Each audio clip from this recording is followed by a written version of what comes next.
నిజంగా ఆవిడ క్రైమ్ చేసుంటే గాయపడిన వాళ్లతో కేసు పెట్టించి ఎఫ్ఐఆర్ ఫైల్ చేసి అరెస్ట్ వారెంట్ తీసుకుని లేడీ కానిస్టేబుల్స్ తో రండి.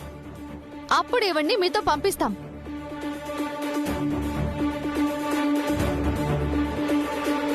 అలా కాదు అని మీ ఇష్టం వచ్చినట్టు ఆవిడపై హ్యాండ్ వేస్తాను అంటే తర్వాత మీకు హ్యాండ్ క్యాప్స్ పడతాయి.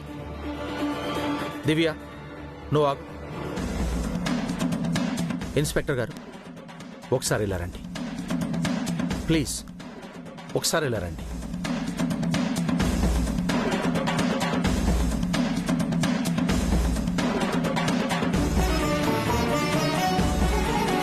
చూడండి ఎస్ఐ గారు, అసలేం జరిగిందో పూర్తి వివరాలు నేను కనుక్కుంటాను. జరిగింది నిజంగా యాక్సిడెంటో లేక పొరపాటున జరిగిందో తెలియాలి కదా. అప్పటి వరకు కేసు ఫైల్ చేయకుండా వెయిట్ చేయండి. అలా కుదరదు సార్. మీ కోడలు కూడా నన్ను బెదిరిస్తుంది.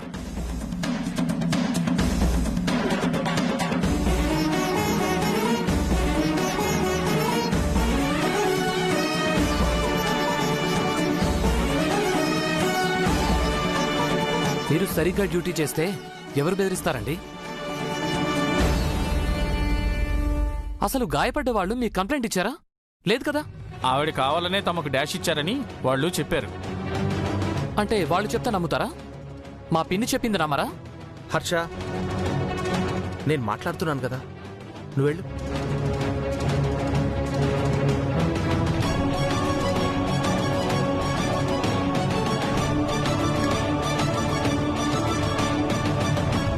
ఎస్ఐ గారు, నా గురించి మీకు తెలుసు కదా.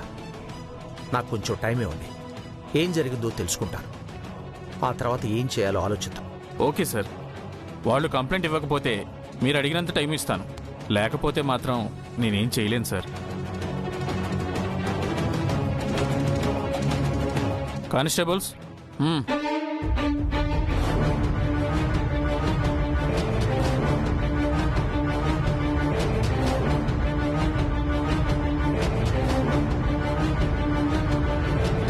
ఏమిటిది?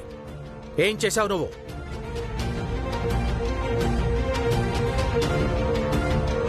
అదే ఆ గురవయ్య మల్లిలను కావాలని గుద్దలేదు. ఏదో కోపంలో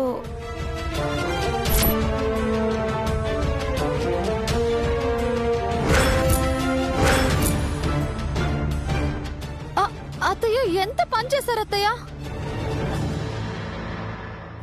దీపు ఏ తప్పు చేయలేదు అని నిరూపించే సాక్షి నేను సంపాదించాను. ఏంటమ్మా, ఏంటా సాక్ష్యం? ఏవండి, ఫోన్ ఇవ్వండి. చూడండి మావయ్య.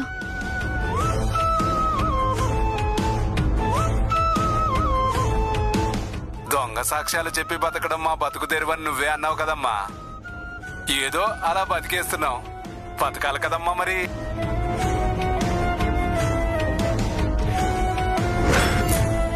మీకు సగం నిజమే తెలిసిందమ్మా. మేం అడిగింది 1 కోటి కాదు, 2 కోట్లు. వెంటనే ఆ డబ్బు ఇవ్వకపోతే కేసు పెట్టి వాళ్ళ అబ్బాయిని జైల్లో పెట్టిస్తామని బెదిరించాం.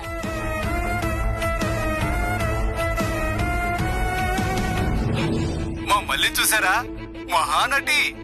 అక్కడ ఎలాంటి అత్యాచారం జరగకపోయినా ఆ దీపు బాబు బలవంతం చేశాడని భలే నటించేసింది అనుకోండి. ఏడ్చి ఏడ్చి అందరి కాళ్ళలోంచి నీళ్లు తెప్పించేసిందమ్మా. దెబ్బక లాయర్ దిగొచ్చేసాడు అనుకో.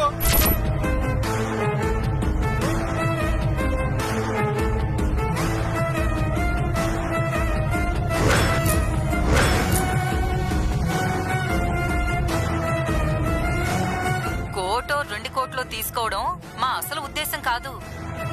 ఆ ఇంటికి మా మల్లిని కోడల్ని చేయడమే మా ప్రధాన ఉద్దేశం.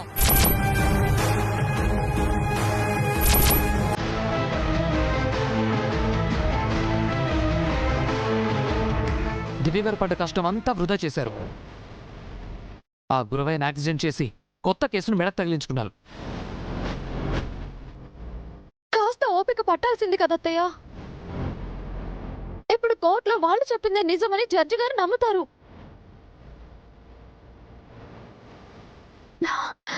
దీపుతో పాటు యాక్సిడెంట్ చేసినందుకు మీకు శిక్ష పడుతుంది. అన్నిటికీ ఆవేశం ఒకటి. ఏమీ ఆలోచించు, నీ వల్ల నా పరువు పోతుంది.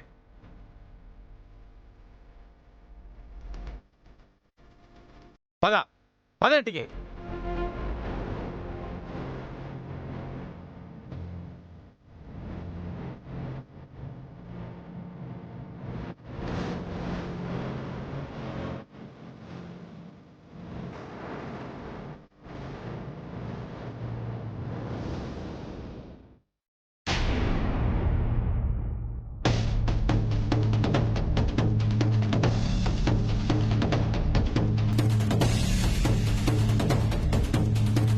ఇక మీరు ఈ కేసులోంచి డ్రాప్ అవ్వండి. ఇంతకు మించి మీరు ఇన్వాల్వ్ అవ్వటం వేస్ట్. కేసు వాదించి గెలుస్తానని మావయ్య గారికి మాటిచ్చి మధ్యలో ఎలా డ్రాప్ అవుతానండి? అవును హర్ష, దీపు నిర్దోషిగా బయటపడ్డప్పుడే మీ నాన్నగారికి మనశ్శాంతి. మరి పిన్ని దీపు దివ్య గారికి ఆ ఛాన్స్ ఇస్తున్నారా అమ్మా? దీపును బయటపడేయాలని దివ్య గారు ప్రయత్నిస్తుంటే పిన్ని దీపుకి గొయ్యి తవ్వుతోంది. ఆ గొయ్యిలో వాళ్లే పడచావని. అయినా మనకెందుకు? లేదండి, చిన్నత్తయ్య గారి ప్లేస్లో ఎవరున్నా ఆ పనే చేస్తారు. అలా అని నేను అవన్నీ సమర్థించడం లేదు. మంగకి ఏమైనా హాని చేస్తే మీరు ఊరుకుంటారా? చంపి పాతరేస్తా. చూసారా, తండ్రిగా మీరు మంగ కోసం స్పందించినట్టే తల్లిగా చిన్నత్తయ్య దీపు కోసం పోరాడుతుంది. పోరాడడం అంటే యాక్సిడెంట్ చేయడం అండి? వాడు చచ్చిపోయింటే? దేవుడి దయ వల్ల అంత పెద్ద ప్రమాదం జరగలేదు కదరా. అసలు అలాంటి పని చేయొచ్చా అమ్మా? ఇప్పుడు ఇంకా ఇరుక్కుపోయారు కదా, కేసు మరింత స్ట్రాంగ్ అయింది కదా. లేదండి, ఇంకా మనకి అవకాశం ఉంది. వాళ్ళు చిన్న చిన్న గాయాలతో బయటపడ్డారు. చిన్నత్తయ్య దీపులపై వాళ్ళకి కోపం పెరగచ్చు. అలాగే వాళ్ళు అడిగే అమౌంట్ కూడా పెరుగుతుంది. 2 కోట్లకి బదులుగా 5 కోట్లు ఇవ్వమంటారు. ఈ రకంగా మా పిన్ని మా నాన్న ఖజానాకి చిల్లు పెడుతుంది. అసలు తప్పంతా దీపుగాడుతండి. వాడలా చేసుండకపోతే ఇలా జరుగుండేది కాదు కదా. ఏదో కుర్రతనం తొందరపడ్డాడు. జరిగిన దాని గురించి ఆలోచించడం అనవసరం హర్ష. పాపం, చెయ్యని తప్పుకి శిక్ష అనుభవించడం అంటే వాడి జీవితం నాశనమైనట్టే కదా. వాడు తప్పు చేయలేదు కాబట్టి అయ్యో పాపం అంటున్నావు. అవకాశం ఉంటే వాడు తప్పు చేసుండేవాడే. అప్పుడు ఆ మల్లిని చూసి అయ్యో పాపం అనుకుని ఉండేవాళ్ళం. దీపుకి తప్పుడు ఆలోచనలు ఉండొచ్చండి, కానీ తప్పు చేసే ధైర్యం అయితే లేదు. తప్పుడు ఆలోచనలు, తప్పుల మీద తప్పులు చేసే ధైర్యం ఆ మల్లికి వాళ్ళ పేరెంట్స్కి ఉన్నాయి. అసలైన క్రిమినల్స్ వాళ్ళు. సరేనండి, మీ మరిది గారు చాలా మంచివాడు, అమాయకుడు. మీరు కాపాడాలి అనుకుంటున్నారు. నేను చెప్పిన మీరు వినేటట్లేరు. మీరేం చేయాలనుకుంటున్నారో అదే చేయండి. దీపు నా మరిది, నా బ్రదర్తో సమానం. తను నిజంగా తప్పు చేసుంటే నేనే పనిష్మెంట్ ఇచ్చుండేదాన్ని. దీపు నిర్దోషి కాబట్టే బయట పడేయాలి అనుకుంటున్నాను. ఏదో ఒకటి చేసి మీ మావయ్య గారి పరువుని ప్రాణాల్ని కాపాడమ్మా. నీ పసుపు కుంకాల మీద నీకున్న శ్రద్ధ నీపై మీ ఆయనకు లేదు.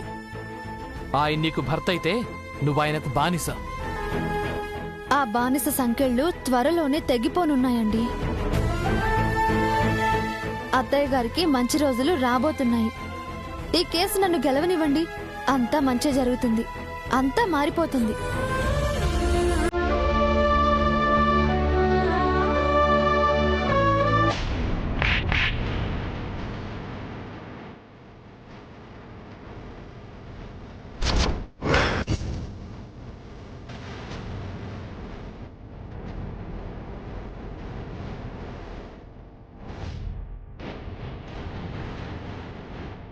నన్నే కొడతావు ప్రసాద్?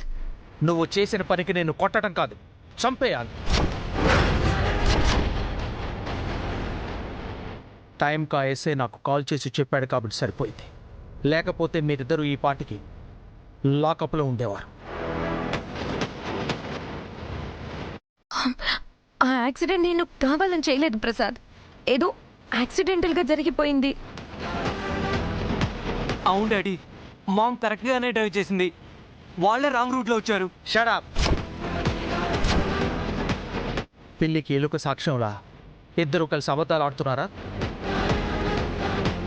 100 కేసులు వాదించిన వాడిని ఏది నిజమో ఏది అబద్ధమో తెలుసుకోలేనంత మూర్ఖుడి కాదు నేను. అది కాదు ప్రసాద్. పాప, ఇదంతా నువ్వు కావాలనే చేశావు.